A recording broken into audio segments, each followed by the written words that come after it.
Why do we sell glasses? Because glasses help you see good, right? Let's dig into that a little bit deeper.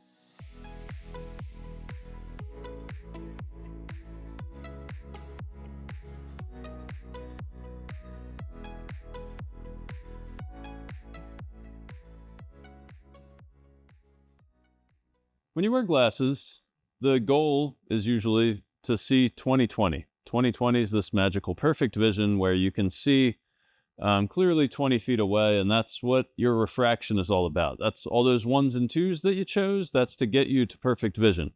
What is perfect vision?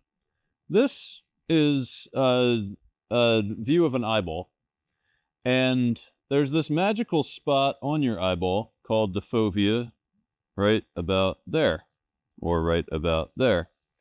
And this area is where the greatest concentration of cones exists. So you can see this red line here.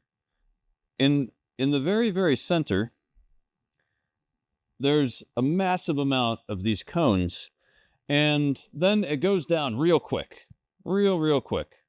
Now what that is, that massive concentration of cones, that's where your detailed vision exists. Now what's interesting is that this, from here to here, is representative of all your vision and all of the area that you can see. And these 80 degrees from side to side kind of match up to your retina here and here. Now, after this central area where you have this massive concentration of cones, that's really the only area in your vision where you're capable of seeing 20/20, or this coveted perfect vision. That represents about 1 degree of your vision as a whole. But that's what we're aiming for in a refraction, is to make that spot in your vision as clear as possible.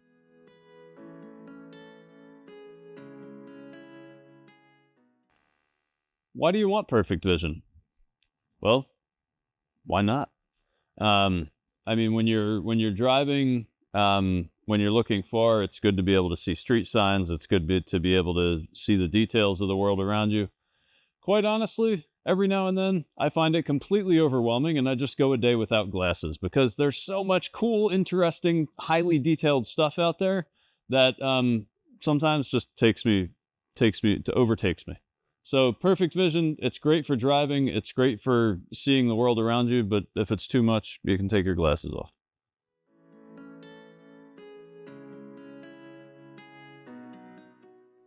That's one of the questions I don't really care about.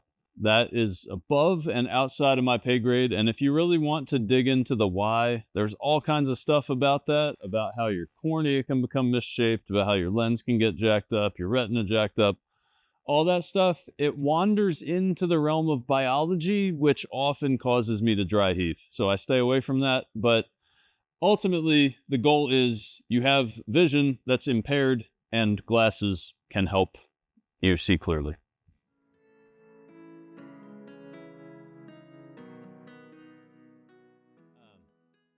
So if you have perfect vision, if everything here is clear and a clear image is broadcast onto the fovea, then you don't need glasses, and that's a beautiful thing. But what happens a whole lot of the time, and this is largely an adaptation, like an evolutionary adaptation, is our eyes don't focus where we want them to just right.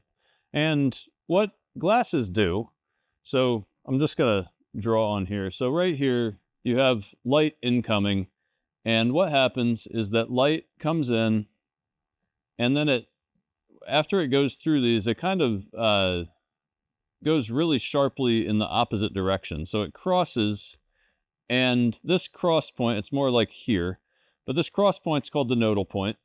And what's happening there is, from there, it's broadcasting a clear image on to the retina.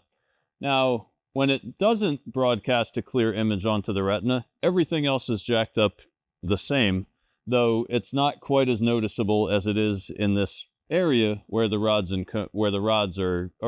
cones are most concentrated. So what we're doing when we do glasses is we're saying, okay, the light rays coming in, that your cornea plus your lens aren't doing a good job at focusing light perfectly or that on focusing the image perfectly on the retina.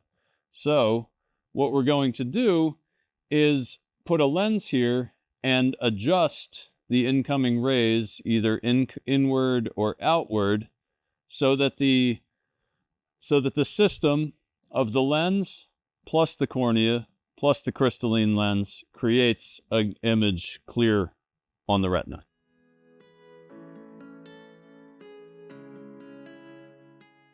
So if you ever look at a prescription, there's a few major components: the sphere, the cylinder, and the axis. And what those do is, if you think of the image that's being broadcast to the fovea and how clear it is, there's a few things that can go wrong with it.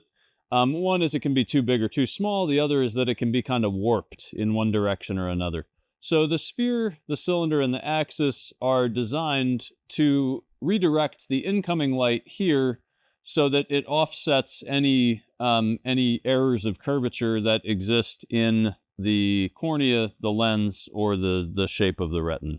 Another component of the prescription is the add power. The add power has a very specific purpose. This is the crystalline lens. And the crystalline lens, when you're young, it does what's called accommodation. So what that does is it will change shape as you look from distance to near, and it almost acts like an auto zoom feature on a camera. Now, as you get older, this loses its flexibility and it accommodates less. So what the add power does is offsets the amount of accommodation that you've lost so that you can continue to see up close. That's the purpose of the add power.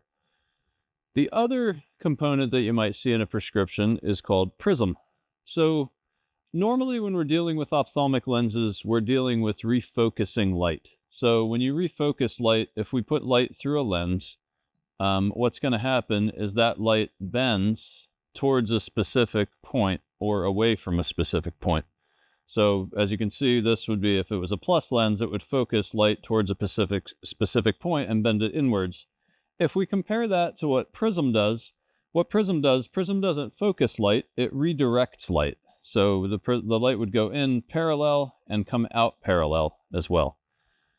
Now, when would you use prism is when you're thinking about both eyes and how the eyes work together.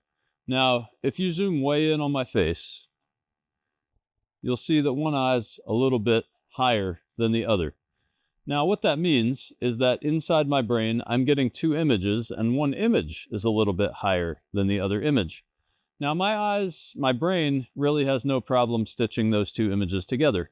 However, if I've had a head injury or if that's a large amount of division going on there, we would use prism to adjust the image up, down, left, or right so that the two images that you're focusing in your brain can work together and be seen as one. So that's the purpose of prism typically, and that's what those major components of the prescription do.